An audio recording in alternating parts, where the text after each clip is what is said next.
Changement ou pas, les priorités n'ont pas changé. Ce sont celles qui ont été divulguées pendant la campagne.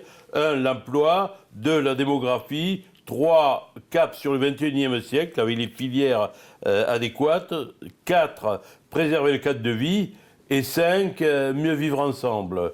Nous nous sommes rendus compte que c'était vraiment ce que tendaient les Ariégeois. Maintenant, il nous appartient de mettre cela en route, en application. Et là, bon, il n'y a pas de problème. Que la loi NOTRe va peut-être nous enlever une grande partie de la compétence économie, mais il n'en demeure pas moins vrai qu'on trouvera les moyens de contourner l'obstacle, parce qu'on sait que la priorité numéro 1 restera l'emploi. Le levier de cette ambition, effectivement, c'est le budget que l'on va présenter les 11 et 12 janvier. C'est un budget à nul autre pareil, parce que c'est avec 63 millions d'investissements, c'est le record. 20 millions sur les routes, dont la fin de la déviation de Prat et la fin de la déviation d'Axé-Terme. 15 millions pour le très haut débit, la première tranche de celle qui va nous amener en 2020 avec les 80 000 lignes au moins 8 mégabits et les 2 tiers avec la fibre jusqu'à l'abonné. 15 millions aussi d'aides aux communes qui sont dupliquées, qui sont multipliées avec ce que feront les collectivités. 9 millions sur les bâtiments avec la fin de la canal. Jamais il n'y a eu un tel budget d'investissement dans notre département. Alors c'est dû d'abord au legs d'Augustin Maurepas.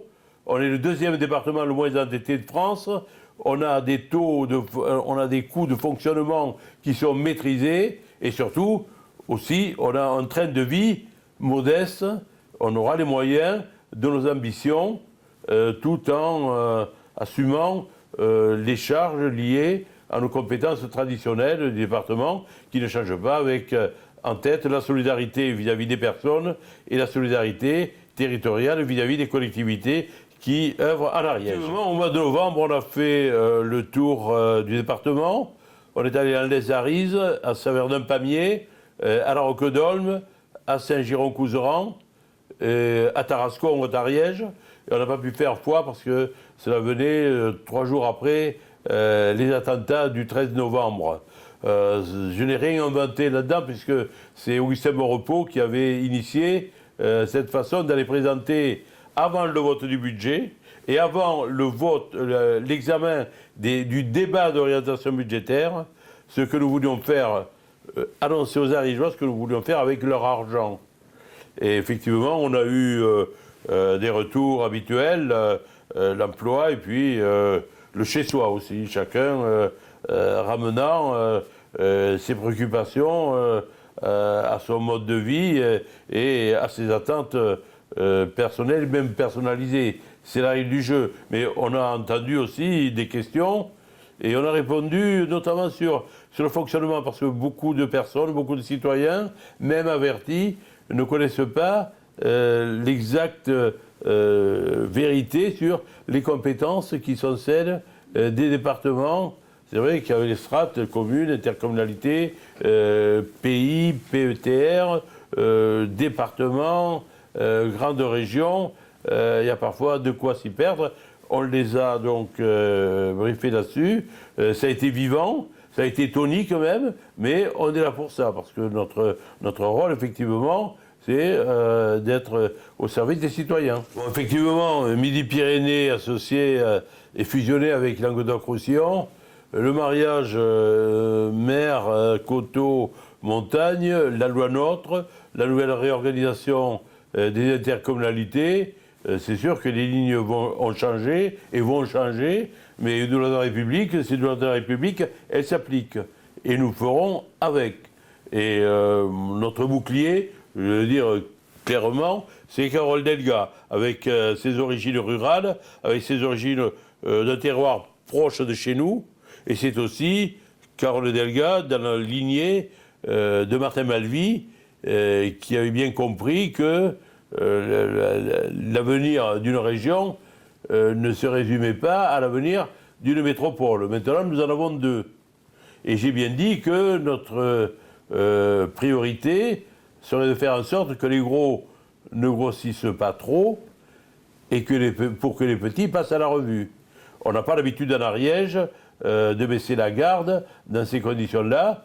Et je peux vous dire qu'on ne va pas dormir. Oui, bien sûr que je n'ai pas été surpris par le vote Front National au cours des élections régionales, parce que les oracles l'avaient prédit.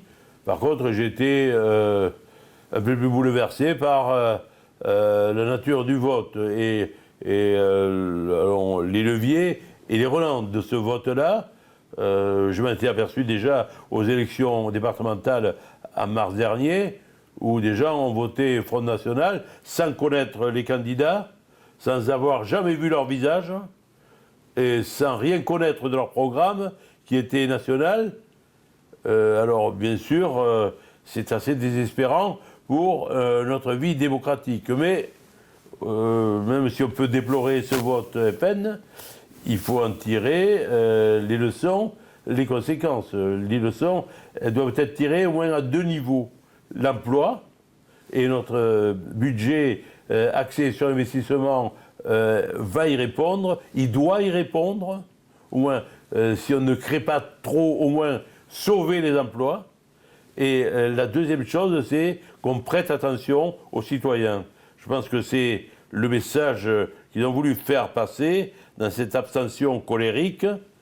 Et je peux vous dire qu'en matière d'approche des élus de notre conseil départemental, je peux vous dire que la feuille de route est claire.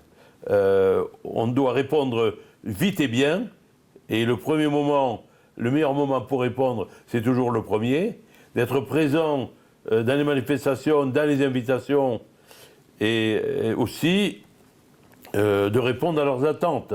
Et au vu des courriers que je reçois, je peux dire que ça a été bien perçu. Là aussi, le logiciel a changé, le respect aussi, et la transparence également. Et bien sûr, comme nous sommes élus et sous le feu des projecteurs, et le feu tout court, eh ben, on doit assumer nos responsabilités. C'est la règle du jeu, on la connaît, et on la suivra jusqu'au bout. Alors pour notre pays, bien sûr, une lutte contre la barbarie sans faiblesse. Pour chacun d'entre nous, chacune et chacun d'entre nous, la santé, mais on ne choisit pas. Le bonheur, c'est une coproduction. L'emploi, bien sûr, c'est une nécessité, c'est un devoir pour les élus. Et pour l'Ariège, je dirais que après avoir eu les défauts de ses qualités, parce qu'elles n'étaient pas très connues, on finira par avoir les qualités de nos défauts avec les qualités des services et la qualité d'Internet joint à la qualité de vie. Je pense qu'en Ariège, on n'est pas les plus malheureux. Bonne année à toutes et à tous.